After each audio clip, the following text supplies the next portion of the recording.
Espectadores e inscritos do canal Central HQs, bem-vindos a mais um vídeo de resenhas. Vamos começar com Stormwatch Volume 1, publicação da editora Panini ao preço de R$ 22,90, 164 páginas, escrita por Warren Ellis e desenhos do Tom Rainey. Compila as edições 37 a 42 dessa série. Vamos contextualizar um pouquinho ela. Ela vai ter continuação pela Panini, provavelmente, né, outros volumes, até chegar na série Authority. Então por isso que a Panini está lançando uma espécie de preparação de terreno para a entrada do título Authority, que é um dos clássicos dos quadrinhos modernos, onde nós temos um grupo que não pertence a nenhuma filiação, a nenhum governo, e na verdade ele tem o ideal de que os fins justificam os meios. Então eles vão fazer de tudo para atingir os seus objetivos. Pode matar vilões, pode passar por cima de governos, eles não estão nem aí, eles não respondem a ninguém, eles fazem o que eles particularmente consideram justos.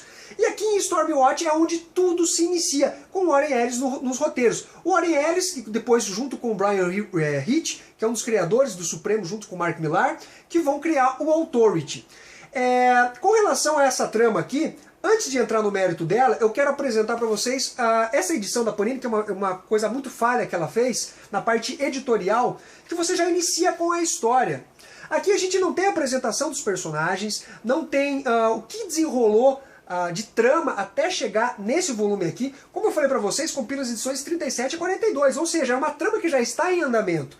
Então a Panini falhou nisso, ela tinha que apresentar os personagens, comentar um pouco sobre eles, falar um pouco sobre a trama, porque você simplesmente pega com a história já rolando, né? Você fala, pô, mas quem são esses caras? É muito diferente você começar a ler algum material, independente do grupo, você conhecer ou não, onde você vai ser apresentado aos personagens de forma que você vai acompanhar a história deles junto no desenvolvimento da trama. Aqui a trama já está desenvolvida, então o autor não vai ficar fazendo flashback para contar a origem dos personagens, apesar de que alguns são introduzidos nessa série, como o Jack Hawksmoor, que é o super-herói das cidades, vamos dizer assim, a Jane Sparks. Então tem alguns personagens que você vai ser realmente apresentado, mas outros já estão em desenvolvimento na trama. Então isso foi uma falha da Panini. Eu acho que ela poderia sim ter colocado um resumo da história até aqui, assim como dos principais personagens. Nessa trama a gente tem o Homem do Tempo, que lidera o Stormwatch, e ele estabelece novas diretrizes. A diretriz é o seguinte: vamos fazer acontecer as coisas. Do jeito que nós estamos agindo, a gente não está resolvendo nada. Eles estão vinculados aqui às Nações Unidas. Então eles não respondem a nenhum governo, inclusive eles entram em atrito com o governo norte-americano. Então os personagens, eles vão combater terroristas, combater governos. A trama vai ser basicamente nesse sentido. Né? Vai mostrar eles sendo formados 3 grupos do Stormwatch, o grupo Prime, o Black, o Red, cada um com uma determinada função. Inclusive função de retaliação, para vocês terem uma ideia. Se alguém mexer com eles, atacar algum dos membros deles, e acontece isso na história, eles vão lá e vão tocar o foda-se, vão tocar o terror. Então são personagens que não são muito escoteiros. A gente não vai ver Vingadores aqui prendendo bandidos, Liga da Justiça passando a mão na cabeça dos caras. Aqui, se precisar matar, eles vão fazer isso. A arte é bem anos 90, aquele tom image. Eu particularmente não gosto desse tipo de arte, acho ela muito colorida, mal desenhada literalmente. Então um ponto negativo dessa série é a arte. O ponto positivo é a originalidade dela. Você pode hoje falar, cara, mas eu já vi histórias desse tipo, grupos violentos, isso já virou moda, né? Um modismo, os personagens se tornarem violentos, assassinos de sangue frio, heróis que você não imaginava matar estão matando.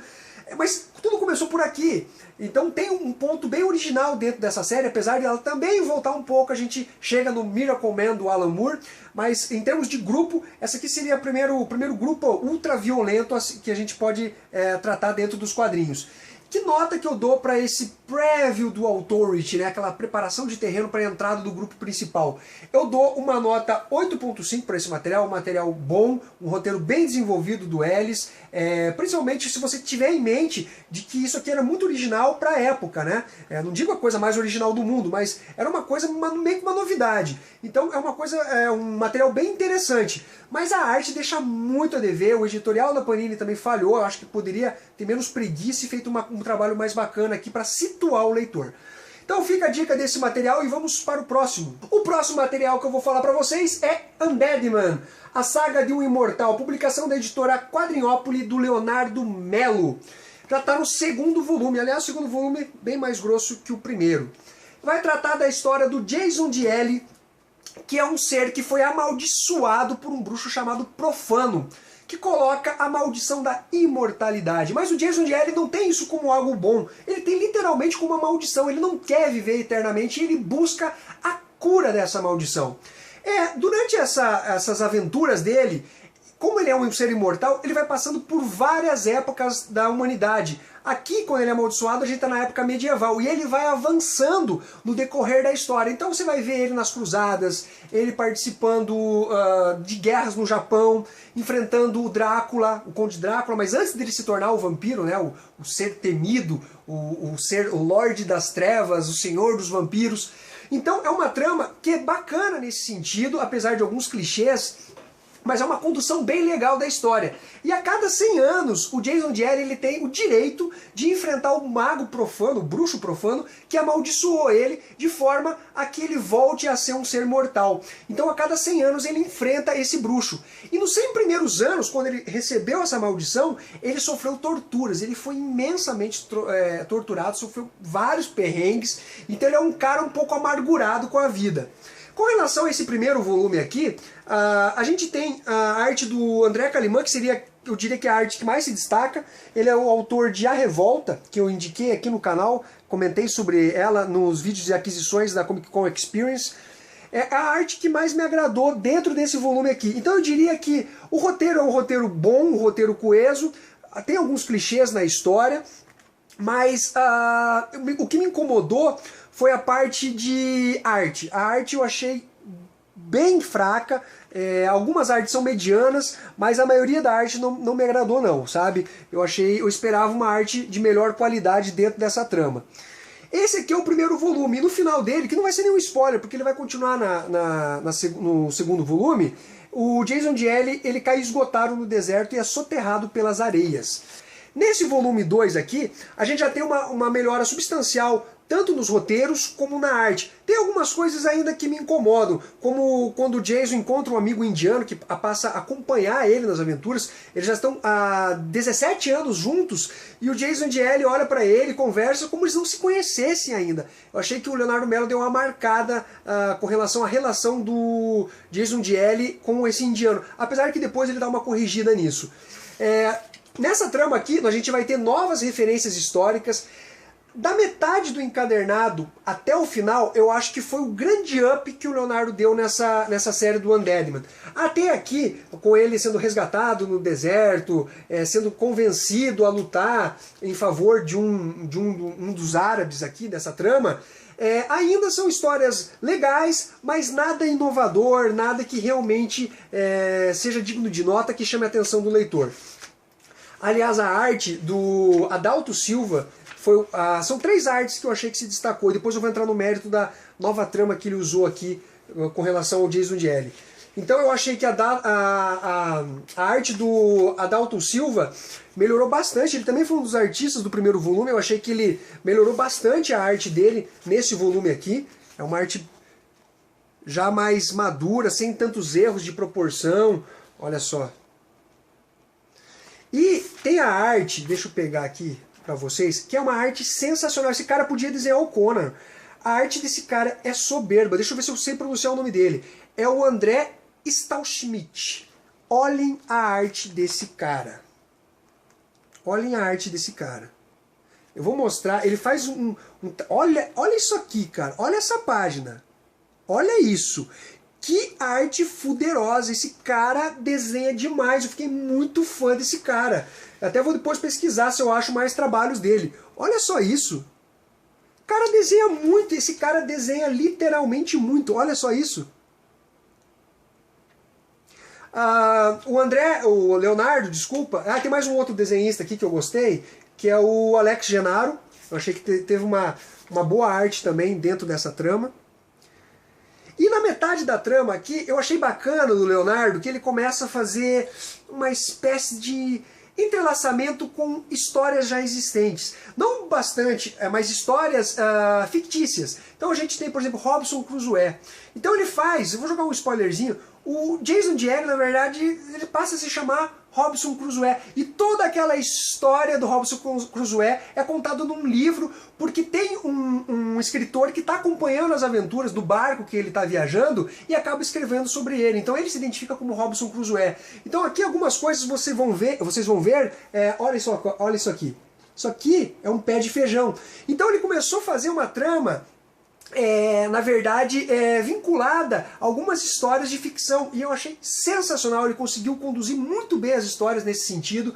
Ele também faz uma abordagem, depois ele até comenta isso no pós-fácil, sobre os perpétuos, porque lembra muito os perpétuos de Sandman, mas ele alega que ele não leu Sandman. E não é igual, os personagens seriam, né, a Ira, a Guerra, outros personagens que também estão vinculados ao Sandman. Mas ele alega que ele não leu a história, mas ele usou esses personagens, mas não são esteticamente iguais, não tem nada a ver. Olha aqui, são esses personagens aqui, o egoísmo, o desespero, esses são os personagens. Mas o pessoal até falou pra ele depois. Então eu achei muito bacana essa série aqui, eu achei que ficou realmente muito boa, ele mandou bem demais dessa metade pro final. Eu diria, inclusive, que se tivesse uma arte melhor no nível desse André Stout-Smith e do Alex Genaro, do Adalto Silva, mereceria uma nota até melhor. Uma série que eu acho que vale a pena, promete, eu acho que o volume 3, se ele continuar nessa pegada, eu acho que ele tem tudo para criar uma série nacional muito boa. Até porque a qualidade do material, não é papel jornal nem nada, não sei exatamente que papel que é esse, mas é papel de qualidade. Então fica a dica desse material aqui, considerando o volume 1 e o volume 2, eu daria uma nota 8 para essa HQ. Tá ok? O volume 1 e o volume 2 com uma média. Mas se eu pegar somente essa parte final da HQ, com esses desenhos e com essa trama, eu daria tranquilamente uma nota 8.5 para esse material aqui. Mas eu acho que o início da série não tem nada inovador e os desenhos acabam baixando um pouco a nota. Mas ainda assim é uma leitura muito boa e divertida. Esse material aqui é bacana e ficará na descrição aqui o link para você poder acessar ele ou ter como comprar. Então vai ter aí na descrição do vídeo, é só você entrar na descrição aí, galera. Por fim, galera, A Zumbi Morri Pro Mundo, volume 1 da editora Panini, uma publicação de 148 páginas, R$21,90 e compila as 5 primeiras edições, ou seja, terá mais encadernados. Escrita por Chris Robertson e Michael Red, o criador do Mad Men. Inclusive aqui tem uma singela homenagem ao Mad Men.